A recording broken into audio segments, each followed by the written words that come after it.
I'm Samantha Drugel. And I'm Chansey Boyce. Welcome to the 22nd fully live broadcast of Lotus Leaf Live here remotely from our own homes, where we'll be broadcasting the news every Friday.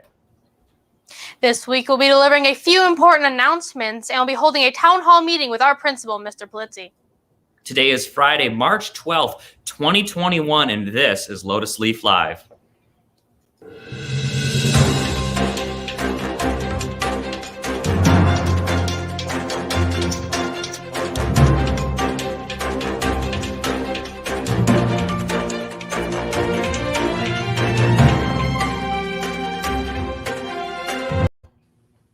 Spring break is right around the corner. Originally scheduled for April 2nd through the 9th, Superintendent Julie Everly sent a letter to families announcing that MPS will also close on April 1st.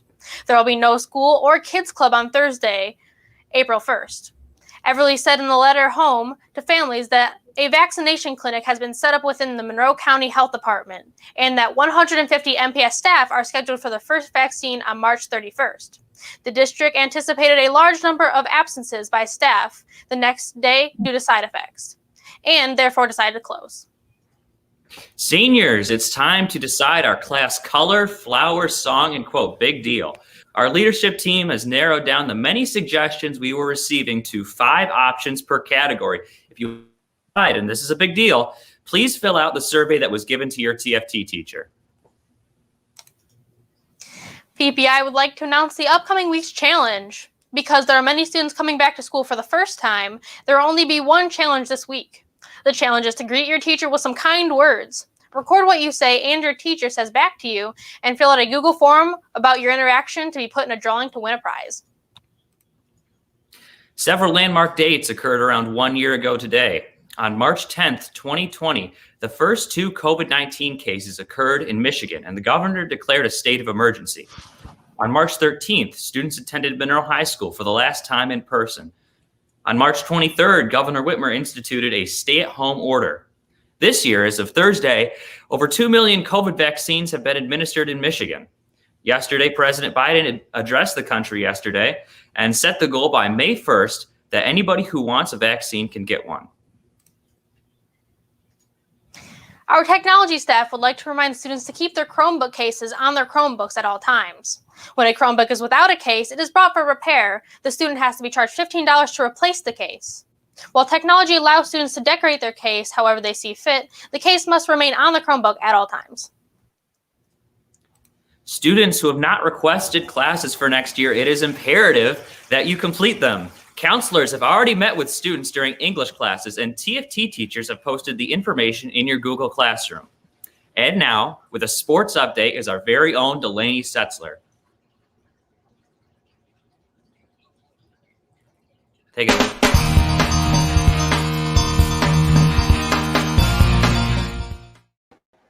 I'm Delaney Setzler here with your sports update. Anyone interested in track and field for 2021 should go to MonroeTrojans.com and click on the news for the appropriate spring sport. Practice officially starts on Monday, March 22nd. Be prepared to practice outside every day and fill out the final forms information as soon as possible. Contact Coach Heck for information about boys track and Coach Midlowski for information about girls track. And now, here's what you missed last week in sports. Boys wrestling had a meet this Friday against Skyline, Jackson, and Chelsea, resulting in final scores of Skyline 36 to Monroe 24, Jackson 54 to Monroe's 12, and Chelsea 78 to Monroe's 3. The boys had better luck this Tuesday against Huron, securing a win of Monroe 37 to Huron's 36. And on Tuesday, the boys also faced Bedford, ending in a final score of Monroe 0 to Bedford 78. Girls varsity basketball fought in a close game against Saline last Friday. In the end, Saline took the win with a final score of 52 to 64. JV girls lost 63 to 15 on Friday, and on Monday, the girls competed against Skyline High School with a final varsity score of 49 to 47. A final JV score of 46 to 20. They competed again yesterday against Groseal, where varsity lost 34 to 44. Last Friday, the boys' varsity team also faced Saline. Monroe lost 53 to 43. And on Monday, the boys had another close game against Skyline. The game stayed close, with scores staying within 1 point of each other at the end of both the first half and the third quarter. The game concluded with a final score of Skyline 59 to Monroe 52. And of those, Xander Middleton individually scored 16 points. Raymond Anderson scored 11. Freshmen won 60-44.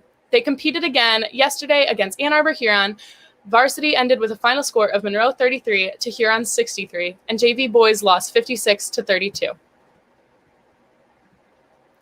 Monroe United Gymnastics competed at Adrian this Friday, where they qualified for regionals. Our own Megan Kane placed first and qualified in all 4 individual events. The girls competed again yesterday at Saline. Monroe lost with an overall team score of 127.25.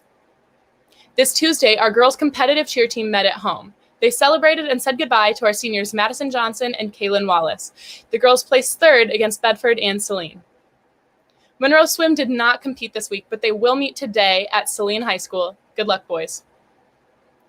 This Monday, girls and boys bowling competed at Ann Arbor Huron. Monroe wins all around with a boys varsity score of 19-11, JV 24-6, and girls varsity 27-3. They met again on Wednesday to compete against Skyline and celebrate our seniors at one last home meet.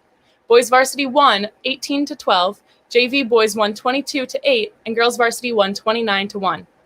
That's all there is for sports. Back to you, Sam.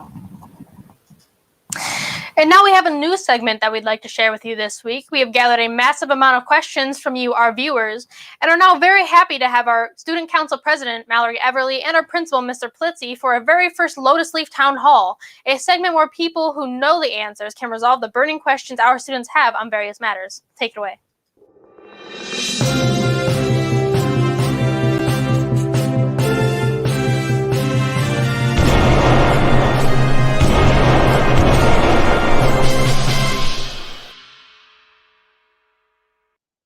Good morning, everyone. My name is Mallory Everly, and I'm the Student Council President at Monroe this year. Today, I have the opportunity to speak with our principal, Mr. Pollzzie, in order to answer many of the questions that students submitted in regards to our return to in-person learning, as well as the remainder of our school year.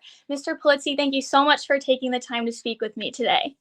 Hey, Mallory. I appreciate you inviting me to your show. And I'm really looking forward to answering your questions. I saw many of the questions that the students have asked, and it's great questions, and excited just to be here to answer whatever questions they have. Of course, of course. Well, to begin, I know that many of the freshmen were able to return to in-person learning this week, and starting Monday, a lot of the students from other grades will be returning as well. So I was wondering if you could just walk us through kind of what a day in the life of in-person learning at Monroe this year will look like come Monday, starting with students' arrival to school and how that has changed. Yes, it was great to have our freshmen here with us this week. It's an awesome week. Our staff, teachers and staff have worked very hard to provide a great learning experience for this coming week. Because of the COVID cases and where they're at, we're able to now provide a hybrid option for our students, where students can come in person, but also be remote as well. And that takes a lot of time and planning on our teachers. And I'm so proud of our staff for doing what they've done. But we've created a situation where students can come to school in the safest way. It's going to look a little different. It's almost a year, as Chancey said earlier, it's almost a year to the day where we unfortunately had to go home and do remote learning. And now we're in a different spot. So we've worked really hard from that point to provide a safe school experience for students to come here and to get an education here live in person, but in a safe way, so that we can maintain this opportunity for our students. Of course. So, yep. Of course. And so I know you mentioned the word safety a lot. With that, there's probably a lot of things that we'll have to do differently than we have in the past. I know, for example, last year, all students were required to go into the main entrance when they got to school. Is that still something we will be doing this year, or is it different with COVID and just the protocols that we have to follow for that? Yeah, that's a great question. So the way students arrive to school is going to be different. We want to make sure that students access the building and can go immediately to their first hour class. So buses will drop students off to the wing closest to their first hour. And so if you have a class in D, F, G, H, and I wing and you're riding the bus, you'll be dropped off at the main entrance and you'll go directly to class. Obviously, you have a class in A, B, or C wing, the bus will drop you off to those wings and you'll go to class. And we'll have staff members at each door to greet you and to guide you to your class if needed. Yeah, so that's how you'll access the building. If students are driving, they'll park nearest the wing that their first hour is. So if they have, let's say, a class in C wing, there's our satellite staff lot that students will be able to park in. And then obviously our A and B wing lots will be available to students. Right. And I know another big question that a lot of people have had, because at Monroe we do have a lot of student drivers. And in the past, if you're driving yourself to school, you're required to get a parking pass and fill out a paper with all of your information. Given that it's March and we only have a few months left, are we still required to get a parking pass if we're driving ourselves to school? No, no parking passes. There will be no charge for that. We just want to make sure that students drive safely and park in the lot closest to their first hour. So yeah, no parking passes or fines or not. So more into the actual school day, I know in the past as well, during passing time, students gather around the lower learning commons. They like to chit chat with their friends a little bit. What has changed in regards to passing time so that we follow all of the safety protocols? Yeah. So that's going to look a little different as well. I know one of the things that students look forward to is hanging out with their friends and seeing them in between classes. I know that was something that I enjoyed when I was a student here 30 years ago. Yes, 30 years ago. I'm pretty old. So yeah, it's very important during these times that we follow all the safety protocols so that we can continue to provide this experience for our students. So wearing your mask appropriately, which means over your nose and over your mouth, is going to be extremely important. And it's something that our staff will enforce and remind students. We understand that students sometimes need reminders, and that'll be fine, but masks must be worn appropriately, and we will enforce that to the letter. And students, when they go from one class to the next, they'll need to go directly to class. We want to make sure, again, that students are maintaining a safe distance from each other. And the only thing is we want to make sure people are safe. It's not that we don't want people to talk with their friends and socialize. We want that for our kids. But in our school at this time, we can't have that. We need to make sure that we all stay safe. And again, we'll have our staff in the hallways reminding students of that so that they get to and from class in a safe way. Of course, of course. I also know in terms of safety, because that's a big topic, there have been some things that have changed in the classroom settings themselves. There have been some new materials put in there. Obviously, there's social distancing guidelines. So can you tell us about what the classrooms will look like when we're actually in class? Yeah, our teachers have worked very hard to set up a classroom environment for students so that they feel safe and that they can learn in the same manner. Again, look a little different than what it was before. Each each classroom has a set of desk shields that will sit on top of your desk or table to protect the student and the others around them. And students will be seated a distance away from each other. And also, students will need to know that teachers will be teaching to students in front of them, but also online. So our teachers are doing an amazing job, and they've done awesome things to engage students both remote and face to face. And that will be something that we will continue to work towards, because the construction class will operate differently than an ELA class. So our teachers are working really hard to be able to engage both the students that are in front of them, but also the students that are remote too, because we care deeply about all of those students. Absolutely. So moving through the day, another big thing that has changed this year compared to other years is lunchtime. In previous years, we've had A, B, and C lunch. You go down to the commons to eat your lunch. You can sit by your friends, really wherever you want. This year, we're eating, I believe it's in our 4th hour classroom. So there's some questions about how would I get my lunch if I buy my lunch from the school? How will I stay safe while eating my lunch? Because obviously you had to take your mask off. So can you tell us a little bit about how lunch will work this year? Yes, we've worked really hard with Sodexo, who provides all of our breakfast and lunch, to set up a safe way for students to eat their lunch and breakfast. I forgot to mention earlier, when you arrive to school, there'll be a table outside of each wing, where students can grab their breakfast and then they'll go directly to their classroom to eat. Same thing with lunch. Lunch will be delivered by our Sodexo staff. And then students will go grab their lunch from a table and bring it back into their room to eat.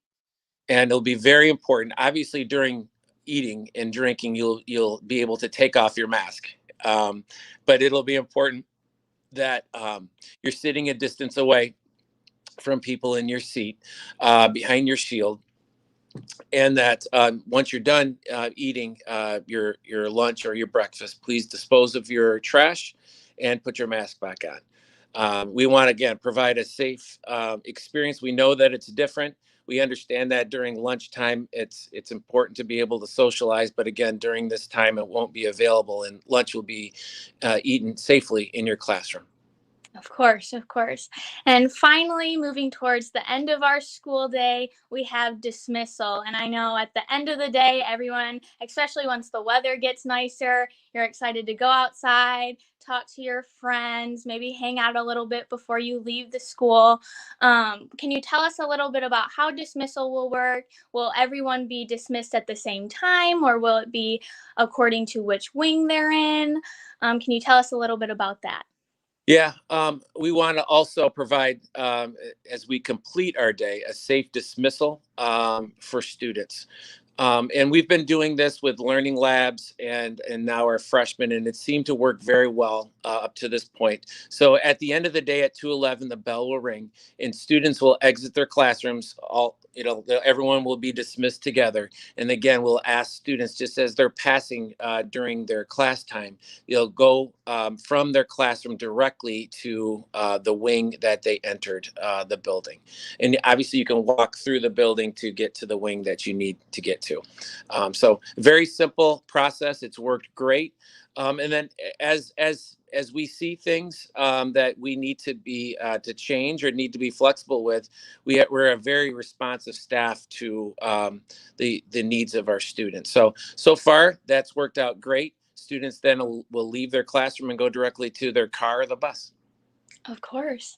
Yeah. So moving on to our next topic, I know this is something that are on the minds of a lot of students, specifically seniors, are wondering if we will have some of the end of the year events that the senior class last year, because of COVID, didn't get to have. So that would include prom, decision day, senior breakfast, and most importantly, graduation. So starting with prom, I know that you might not know all of the details as of right now because a lot of it can change as numbers change and data changes. But in terms of prom, what information would you be able to give to seniors who are thinking about going, maybe not thinking about going, and all of that good stuff? Yeah, Mallory. I think I remember my very first interview with Chancey, talking exactly about those special events that all of our students, especially our seniors, get to attend traditionally, that unfortunately have not been able to this year. And it breaks my heart to not be able to offer those things, because those are memories when I was here as a student. Those are memories that I will never forget. So just I need the seniors to know that we are in the process of planning all of these events for our students and for our seniors, so that we can make the most from March 12th to the end of this year. We can make the most of the time that we have together to celebrate the accomplishments that you've been able to obtain from K through 12 here at our school. And we're in the position right now to be able to plan for these events. So we have staff working really hard, and your fellow senior students working really hard to develop plans for a prom, for a decision day, and for our graduation ceremony and all those things that we enjoy. But the main thing that we have to keep in mind is we want to make sure that we follow all the rules that are set forth in the executive orders from our state, and also follow our health department. So as we plan for these events like prom, we want to make sure that we have a safe prom for our students, that we have a decision day that celebrates our post-secondary plans that our seniors have worked extremely hard in obtaining, and that we have a ceremony at the end of the year for our seniors to celebrate their great accomplishments at a graduation ceremony. And we're putting plans in place right now for all of those things.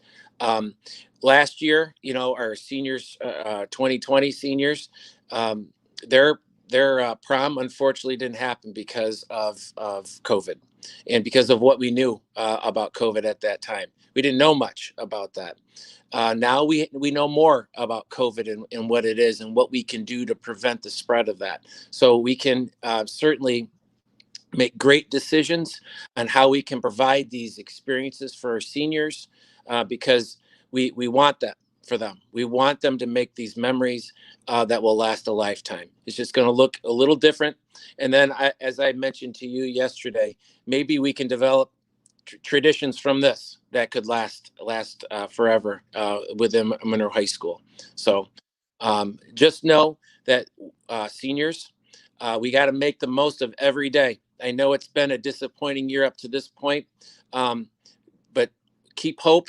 I know our staff is. We are thinking about you every day and how we can make the most of the rest of your year. We care about you, and we want the best for you. Of course, absolutely. It sounds like you guys really have what is in the best interest of the students and the seniors. And on behalf of all of us, we really appreciate that. So, just a few specific questions about prom, because I know obviously there will be safety protocols that we have to follow at the event as well. In the past, students have been able to bring guests from other schools, as well as maybe an underclassman that they're friends with. Will that still be something that seniors are able to do if we have a prom, given that there will probably be capacity and we will be trying to get all of the seniors to be able to attend the event? Will that still be something that they are able to do for their prom? Yeah, I know that the senior class advisors and Chancey and his team are really looking hard at developing those last final details. I believe information for prom will be released soon. But what we want is we want to provide an experience for our seniors first. We want to make sure we give them the opportunity to attend a prom, and then provide opportunities if others are invited as guests. Give them that opportunity first. But the main thing is we want to make sure that our seniors are able to attend something like that, because they will be limited capacity due to restrictions at the venue and so forth. So, Of course. more details to come on that, Mal. Absolutely, absolutely. And lastly, but certainly not least, the big day, graduation, something that everyone looks forward to, dreams of from the second that they step into high school, their freshman year. Obviously, there will be safety protocols for that day too, because a lot of times seniors bring family members or friends to watch them graduate, celebrate their accomplishments. So, given that, how are you picturing that graduation would work as of right now? Well, the first thing is as we are planning for prom and other things, we have to keep all the specific regulations in place. So I believe a new executive order will be coming out soon from our governor as far as how we will follow these protocols. And I know that we're watching the numbers every day as they come out from our health department. But ideally, we'd love to have an outdoor celebration for our students. So we're making plans for that. I will be sending a letter home to our families about some of the plans that we're making to provide a safe outdoor graduation for our seniors. But again, every day we're looking at the data to make sure that we're providing the safest experience. But we do want to provide that traditional outdoor experience that we love to have on our football field. So. Of course. Well, I think that's all of the time that we have for the town hall meeting today. Mr. Pollzzie, thank you again for taking the time to speak with me and answer so many of our burning questions about the remainder of this school year. Yeah, I really appreciate it. I love coming on the show. I miss our students. I know our staff misses our students as well. It was so great to have our freshmen here, and I'm looking forward to seeing everybody next week. Absolutely. Thank you so much. Of course. For anyone that has any remaining questions about our return to in-person learning or the remainder of our school year, please keep an eye out for the Student Council Town Hall Google form that we will be posting on social media, as well as the form that will be posted in your TFT lesson each Friday. Thank you. Thank you, Mallory and Mr. Pollzzie, for that new segment and all of the great answers to the questions our viewers had. Your TFT teachers will be continuing to take questions about our return to in-person learning and forward them on to Mr. Pollzzie. Well, that's all we have for you today. Remember, you're not alone. Try to remain positive and stay informed. Join us next week when we cover our band and the picture books and preschoolers class. We will continue to keep our social media website updated during these fast-changing times. Be sure to follow us on all of our social media at Lotus Leaf Live. You can read the full stories and more on our website, lotusleaflive.com. I'm Samantha Drugel. And I'm Chancey Boyce. We hope everyone is staying safe, and we will see you next time. Thanks for watching.